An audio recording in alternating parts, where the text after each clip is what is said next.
Hi, I'm just making this quick video to go over the two planners for Unit 4 in case you need a refresher from when we're in class. Keep in mind, this is the article we're doing. There's the hyperlink. I put it in announcements. It's in D2L. It has to be on this article. So if you weren't in the last couple of classes and you're picking a different article, don't waste your time. It's got to be on this one. Okay. So two planners. They're on D2L. I also attach them in reminders. So this is the planner part 1. This was already due. This was due this past Thursday, but if there are sections of it you were confused about or you haven't done it yet, this video might help you get it done. The first section is very easy. This is just plugging in the information to write a summary. You just plug this information and pull up the main ideas. Just do that simply. If you want to go ahead and write the summary for the article and put it there, that's okay with me, because in the essay, you're going to be writing a summary anyway. Okay. Now, evidence. What you want to do is pull a quote, a piece of evidence from the article. So you just go to the article and you find a piece of evidence, something that supports a complaint, supports an assertion or a claim. Quote it there, put it in APA. Then you identify the type of evidence. Now, types of evidence vary from site to site. On D2L, there's resources that talk about the different types, but these ones here will pretty much cover everything you might need to know. Facts. Facts are things that are proven to be true. They're undeniable. Okay. Statistics are numbers. They're only numbers. Okay. They're percentages usually. Expert testimony. This is the kind of thing when you write a research paper where you call in an expert and see what they say. These are the three most common types. That's why they're listed here. So you tell me the type of evidence. It's up here. Then the persuasive appeal. Logos is appeal to logic. That's reason and evidence. Pathos is an emotional appeal. Now, sometimes people put pathos because you might be discussing something that is problematic or troubling or terrible.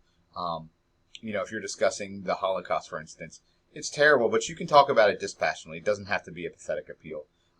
Pathos is, I tell students, children use it when they're upset and they say don't love you anymore because you didn't buy them a present.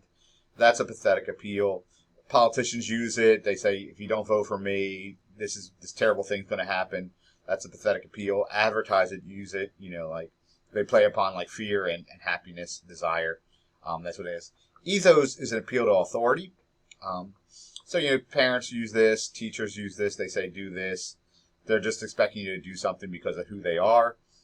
If you quote an expert, sometimes that is an appeal to ethos. Chances are there's no pathos in the article. It's going to be logos or ethos. Okay. Then you evaluate. These three terms, you definitely want to include them. Okay, so have a sentence about how it's relevant. Is it related to the article? Does the evidence actually back up the claim or the thesis? Is the information true? Does it come from a reliable source? Okay. Now, in the article, since it's online, there's a couple links to the resources that are dead. If they're dead, you can't really evaluate them. So let's just make that statement. The link is dead. I can't really evaluate much of it. Okay. So you just do that 3 times, you're golden. Okay. Now, weaknesses and fallacies. There are a list of fallacies on D2L, but as I said to class, do not write the fallacies. Just find a weakness and talk about why it's weak. That's what I want. Invariably, 99% of the time, students will put down a fallacy and it won't be the right fallacy. We haven't spent the semester talking about fallacies. They're usually found in Intro to Philosophy of Critical Thinking classes and philosophy departments. Don't worry about naming a fallacy. It's much better to explain why something's weak. If there's something that doesn't sit right with you in the article, discuss that. So the class talked about how one thing that is in this article, and this is true of all the articles we read all semester, is they're very short. There's a limit on how much research they are. Their lack of length and lack of fully developed research around academic articles aren't compelling. There's just not enough time to do the research to back up any real argument. So you can talk about how it's short, so therefore it's weak because it doesn't have enough evidence. Second one that people talked about was like there's a comparison between pornography and exotic dancing, stripping. They're not exactly the same. Pornography is definitely having sexual acts. Strip dancing is not a sexual act. I mean, it's very sexual, but it's not having sex. So that might be a comparison. Also, people talked about how they kind of dismiss morality as a guide. Okay. Then counter evidence. Just find an article that makes the opposing argument. Right. If this article is saying prostitution should be legal, find an article that says that prostitution should remain illegal. do that, answer these questions, you'll be good. Okay.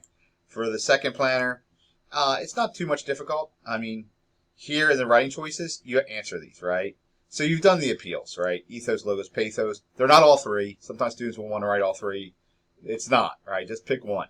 Okay. It's going to either be primarily ethos or logos. Okay. Or a mixture, right? I could see saying it's a mixture of ethos and logos because they're Harvard students. They have an authority. And then they use evidence, so that's logos. Okay, that's fine. Details, how much development detail do they give? It's short. I think in class we put this in a Word document. It was like 3 pages. It's not overly long, so it does lack substantial detail. It's very kind of broad in its assertions. Sentence structure. Writers use various types of sentence structure. You could talk about simple, compound, complex sentences. But realistically, you can be like, are these sentences short or long? Okay. There's probably a mix, short and long. They do that for rhythm. Okay. That's what writing does. They don't want to sound, you don't write the same kind of sentence over and over again, monotonous. Then you talk about the language. That's the word choice. The language is very kind of rational and it's objective. They don't use any kind of loaded language. They don't call prostitution like whoring.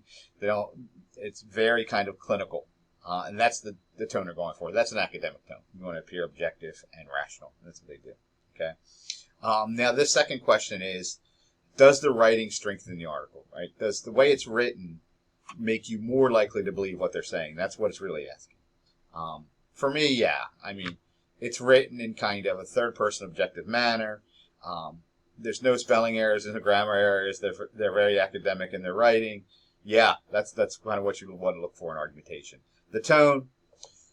Tell students think of tone as like, basically, if you weren't reading the article, they were talking to you.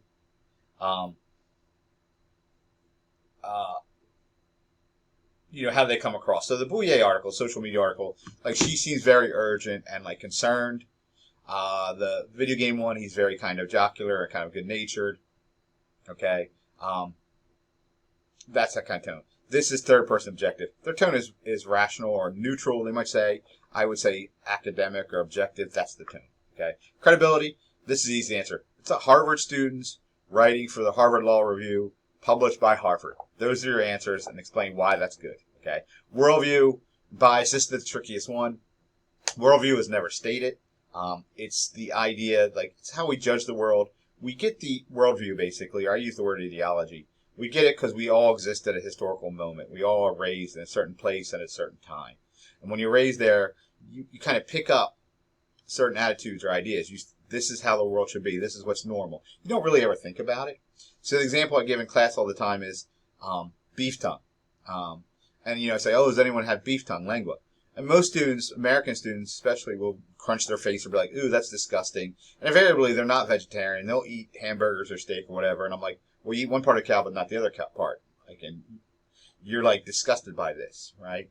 And that's what worldview is. That's very kind of banal and doesn't mean much. But worldview can be very serious, okay?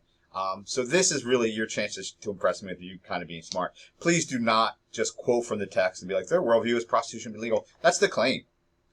What you want to do is find out what kind of attitudes or how do they see the world or base values do they have that would lead them back to the claim, right?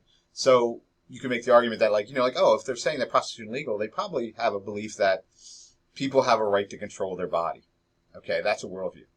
Or they might be like kind of sexually progressive, or they don't have shame, or that sex work is work just like any other. That's a worldview. Okay, they kind of privilege law and reason over morality in the article. Well, that's a worldview. Okay, so this is your chance to step back. Worldview is the base assumptions that people have in order to make a claim that leads to a claim, right? So you talk about older people that, they can't help that's how they're old that way. Well, they have a worldview, right? If they make a statement that you're like, oh, that seems terribly old-fashioned, why do you think that? Well, sometimes we're just a victim of history, and that's what kind of worldview is, okay? Bias is prejudice.